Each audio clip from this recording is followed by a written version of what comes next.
13 जानेवारी पासून सुरू झालेल्या महाकुंभ मेळ्याची चर्चा सर्वत्र सुरू आहे। या कुंभमेळ्याच्या निमित्ताने येणाऱ्या साधूंकडे सर्वांचे विशेष लक्ष आहे। त्यांचा वेश, त्यांचा आविर्भाव, त्यांच्या आगमनाची पद्धत अशा सर्वच गोष्टींची चर्चा सर्वत्र सुरू आहे। त्यातही त्यांचं ते आकराळ विक्राळ रूप, अंगावर भस्म, गळ्यात रुद्राक्षाच्या माळा आणि जटाधारी अघोरी साधू बाबतीत चर्चा आणि त्यांची भीती असं समीकरण अनुभवायला मिळतं। अघोरी हे शिवाचे भक्त असले तरी एका अनामिक गूढतेचं वलय या साधूंच्या भोवती असते। त्याच पार्श्वभूमीवर हे अघोरी साधू नेमके आहे तरी कोण याचा शोध या व्हिडिओच्या माध्यमातून घेऊयात। नमस्कार, मी वैष्णवी आणि तुम्ही बघत आहात काहीतरी विशेष। भारतीय सांस्कृतिक इतिहासात अनेक रहस्यमय परंपरा आहेत। त्याच परंपरेत अघोरी पंथाचा देखील समावेश होतो। अघोरी हे या देशातील सर्वात रहस्यमय आणि आकर्षक आध्यात्मिक पंथापैकी एक पंथ आहे। हे संन्यासी एका विशिष्ट गूढतेने आणि भीतीने किंवा आकर्षणाने वेढलेले असतात। अघोरी हा शैव संप्रदायातील संन्यासी साधूंचा एक पंथ आहे। ते त्यांच्या असामान्य प्रथांसाठी ओळखले जातात। यात स्मशानभूमीत वास्तव्य करणे, आपल्या शरीरावर राखेचं लेपन करणे, मानवी कवट्या पात्र म्हणून वापरणे आणि मृतदेहाचे मांस सेवन करणे याचा समावेश होत असतो। या प्रथांचा उद्देश शुद्धता आणि अशुद्धता, जीवन आणि मृत्यू, चांगले किंवा वाईट याच्यातील सीमारेषा ओलांडणे हा आहे। त्यांच्या प्रथा आणि जीवनशैली फॅसिनेशन आणि ॲप्रेन्शन याचं मिश्रण निर्माण करतात। अघोरी त्यांच्या आगळ्या वेगळ्या विधींसाठी सर्वत्र प्रसिद्ध आहे। या विधी समाजांच्या पारंपरिक नियमांना सातत्यानं आव्हान देत असतात। अघोरी हा शब्द संस्कृत मधील अघोर शब्दावरून आला आहे। अघोर म्हणजे काय तर निर्भय किंवा ज्याला कशाचंच घोर नाही। अघोरी हा शैव संप्रदायातील साधूंचा एक पंथ आहे। अघोर हा पंथ अवघड, औदर आणि सरभंग किंवा अवधूत अशाही नावाने ओळखला जातो।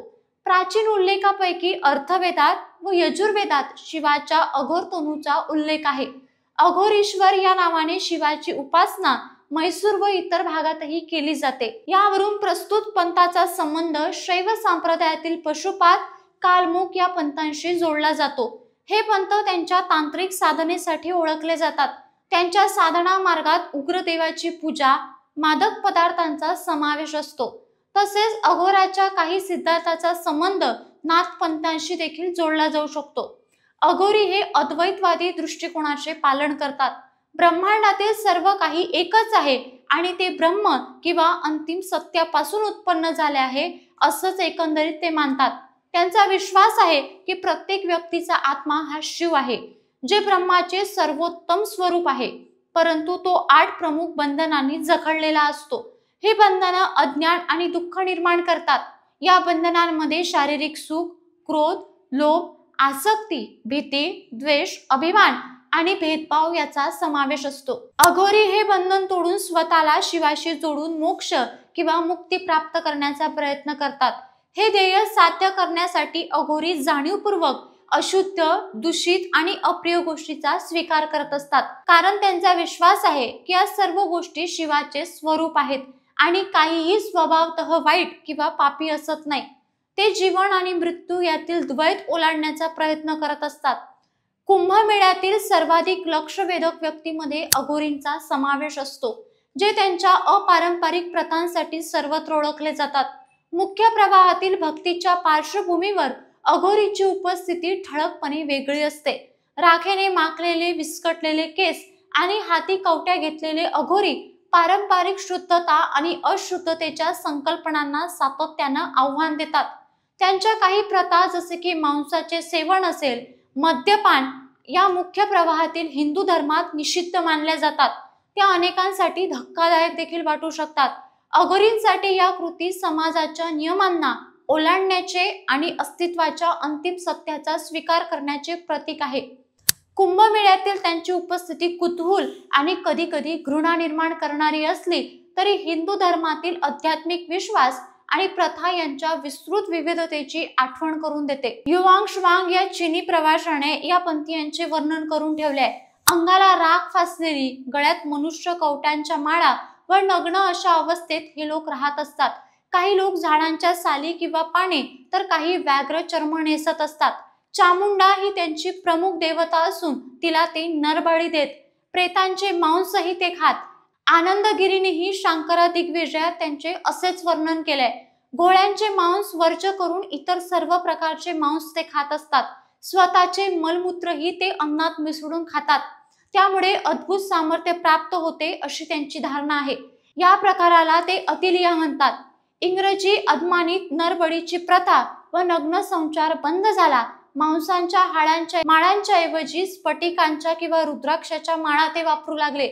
किनराम हा 18व्या शतकाच्या अखेरीस होऊन गेलेला सिद्ध पुरुष त्यांचे प्रसिद्ध आचार्य होते. त्यांनी लिहिलेला विवेक सागर हा ग्रंथ या पंथात प्रमाण समजला जातो.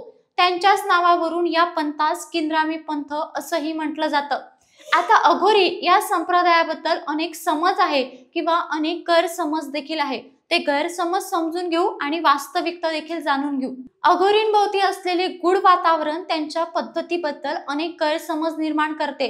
काही लोक त्यांना भीतीदायक आणि विचित्र देखील मानतात, पण त्यांचा जीवन मार्ग आध्यात्मिक उन्नतीच्या तत्वावर आधारित आहे. त्यांच्या अनोख्या कृती आपल्याला जीवनाच्या क्षणभंगुरतेची आणि आध्यात्मिक प्रगतीची महत्त्वाची आठवण करून देण्याचा प्रयत्न करतात.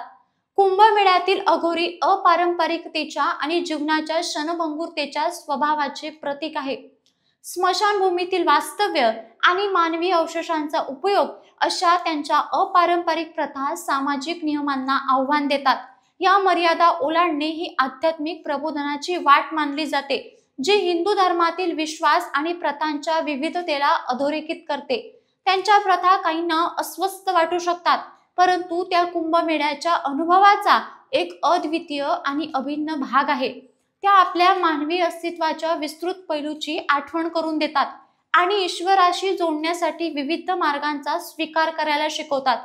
अघोरी त्यांच्या अपारंपरिक प्रथांसाठी ओळखला जाणारा हिंदू संन्यासी पंथ प्रामुख्याने आध्यात्मिक कारणासाठी कुंभमेळ्यात सहभागी होत असतो.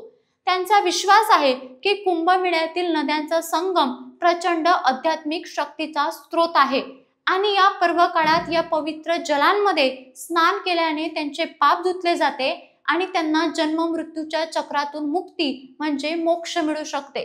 कुंभमेळा अघोरींना इतर संन्याशाशी जोडून घेण्याची आणि आपले आध्यात्मिक ज्ञान वाटण्याची अनोखी संधी देखील प्रदान करून देतो. कुंभमेळा अघोरींना त्यांची शिकवण समाजासमोर मांडण्यासाठी आणि सामाजिक नियमांच्या पलीकडे जाण्याचे उदाहरण देण्यासाठी एक व्यासपीठ ठरते. याशिवाय अनेक अघोरी या मेळ्यात विस्तृत तांत्रिक विधींचे आयोजन करतात. त्यांच्या पद्धती अपारंपरिक वाटत असल्या तरी अघोरीमुळे आपल्याला गहन आध्यात्मिक धडे मिळत असतात. ते सामाजिक नियम नाकारतात आणि चांगले वाईट अशा लेबल्सच्या पलीकडे पाहण्याचे महत्त्व शिकवतात. अघोरी मृत्यूवर लक्ष केंद्रित करून जीवनाच्या क्षणभंगुरतेवर भर देतात. ते सर्वसमावेशकतेचा दृष्टिकोन स्वीकारण्यासाठी प्रेरित करतात. अघोरी प्रथम दर्शनी विचित्र किंवा भयंकर वाटू शकतात, परंतु त्यांचे जीवन गहन आध्यात्मिक शोधाला समर्पित असते. कुंभमेळ्यातील त्यांची उपस्थिती केवळ आध्यात्मिक अनुभव समृद्ध करत नाही, तर जीवन आणि मृत्यूच्या गहन वास्तवाचा विचार करण्यास देखील प्रवृत्त करते. एकंदरीतच अघोरी म्हणजे अध्यात्मापर्यंत घेऊन जाण्याचा एक पंथ आहे, एक पाथ आहे. ती एक अध्यात्माकडे जाण्याची वाटचाल आहे आणि ईश्वरापर्यंत पोहोचण्याची एक पाथ आहे. असंच एकंदरीत अघोरी यांचा अभ्यास करताना आपल्या लक्षात आलं. आता अघोरीबद्दल तुम्हाला अजून काही माहिती असेल तर ते सुद्धा आमच्या कमेंट बॉक्समध्ये कमेंट करून नक्की कळवा. आणि अशाच पद्धतीचे नवनवीन व्हिडिओ पाहण्यासाठी काहीतरी विशेष या चॅनलला सबस्क्राईब करायला विसरू नका.